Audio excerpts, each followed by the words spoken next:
Rising ground, folks. This is a rare video I'm making. I'm out here on the estimate, and I want to show you guys something here. This is something that I was thinking about for a while, but I just seen this. This is an oil-fired Burnham boiler. We actually deal with Burnham. We actually put another one of these in. Not this exact model, but we put one of these in a few weeks ago. But as you can see here, you have your supply and your return pipes. But you see, with some Burnham oil-fired boilers, they have indirect tanks, meaning you can run your heat and run your hot water from the boiler. And anytime we do replacements, we always ask the customer about pain points, or AKA, whenever this unit was running, like if you guys had any issues or with a new system, what would you want it to do differently? And the customer brought up an interesting point here. Now, this unit is barely working. And as you can see, the inspector actually came out and he recommended replacing his boiler, for obvious reasons. But another thing the customer said, that the hot water is sporadically work and it didn't work. So it's like, for instance, when they get hot water, it's not going to be on for an extended amount of time. One thing I don't like here with indirect boilers is this indirect coil here. This doesn't mix with the hot water. So essentially, in a nutshell, the water that this boiler heats up for hot water doesn't mix with the hot water that's going to the radiators and baseboards. But the only thing I don't like about these indirect coils here is, for decent sized houses, I mean, this isn't like a condo, this is a regular sized house, these indirect coils aren't big enough to consistently heat up. And if it does, the customer's going to burn a lot of oil.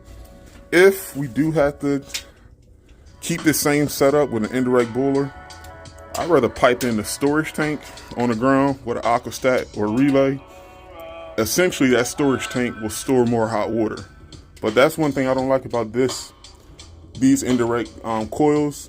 Depending on the application, like I said, if the customer rarely uses the hot water, then this will be okay. But if they're complaining that the hot water sporadically doesn't work, it's off and on, I think that, like I said, this boiler isn't big enough. Well, the indirect coil in this boiler isn't big enough to heat the hot water. Therefore, and this is oil, so there's no gas, either we have to drop in an electric water heater or a storage tank. In this case, I think it'll be easier to just drop a new electric water heater in and just repipe it.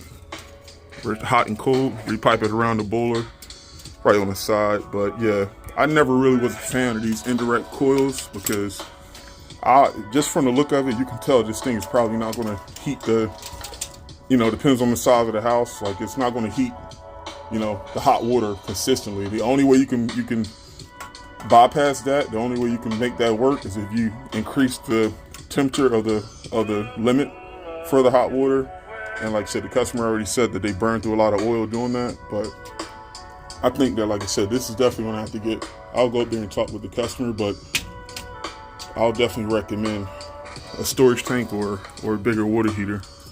But yeah, let me know what you guys think about this. But yeah, me personally, I never seen a customer with one of these that never had any issues. Not the boiler itself, but it's just the indirect part of it as far as with the coil, And I think if you look at the install instructions, the manufacturer does tell you about adding a storage tank with a pump, with zone valves and all that, not zone valves, but with check valves and all that. But yeah, I'm just not a fan of it, so.